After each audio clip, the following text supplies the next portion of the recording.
అయ్యో భగవంతా నీ పాడైపోరుగారా.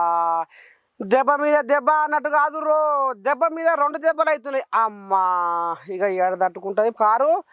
ఇక కాంగ్రెస్ వాళ్ళు నీ దండం పెడితే మూడు బాణాలు వదిలితే ఇక కారుకు ముంగటంగా వెనుకంగా పక్కంగా మూడు దిక్కుల తలిగేసరికి ఇక ఏం కోలుకుంటుంది ఈ కారు చల్లకుండా. అబ్బా ఇక కాంగ్రెస్ వాళ్ళు ఏం ఉపాయం చేస్తున్నారంటే ఆహా ఇక 2 నెలలకు నీ దండం పెట్టి కదేందో ఉండే కదా పండుగ, మళ్ళా పండుగ. ఇక ఆ పండుగ వరకల్లా ఈ 3 బాణాలను వదిలిపెట్టాలి, మళ్ళా మన దమ్మేందో చూపియాలి ఆయన కాడికి వచ్చింది కథ. ఇక ఆ కథ ఏందో చూడుర్రి మీరే.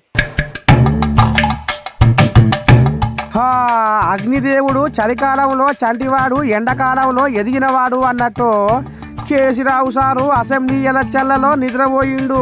పార్లమెంటు ఎలక్షన్లన్నా పలుకుబడి చూపిద్దామనుకుంటే చెయ్యి పార్టీ వాళ్ళు కారు పార్టీ వాళ్ళకు నుయ్యి తీసి తయారుగా పెట్టిరుగా. అందానికి గోవింద గంతులు అన్నట్టు పార్లమెంటు ఎలక్షన్లలో కూడా పగ్గాలు చేపట్టేందుకు మళ్ళీ 3 గ్యారెంటీలు జనాల దగ్గరికి తీసుకుపోతేందుకు పచ్చ జెండా ఊపుతురాడనుల్లా.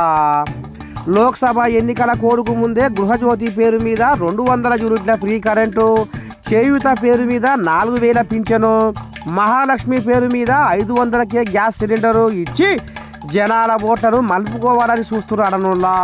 అమ్మని సామిరంగా ఇది వరకే ఫ్రీ బస్సు ప్రయాణము ఆరోగ్యశ్రీకి 10 లక్షలు మొదలుపెట్టింది. ఇక వీటికి తోడు ఇంకా 3ంటిని కలగలిపి కారుకు టక్కర పెట్టి కోలుకోకుండా చెయ్యాలని ఉపాయం చేస్తున్నాడనుల్లా సీఎం రేవంతమయ్య. అబ్బరకొండ కాంగ్రెస్ వాళ్ళు కాటకూట వ్యవహారంతో తీట పంచాలు పెట్టుకుంటారు అనుకుంటే ఒక్క కూతిక మీద ఉండి అగ్నిశేషము, రుణశేషము, శత్రుశేషము, వ్రణశేషం ఉంచరాదు అన్నట్టు తెలంగాణలో కేసీఆర్ శేషం ఉండొద్దు అని కంకణం కట్టుకురాడనుల్లా కాంగ్రెస్ వాళ్ళు.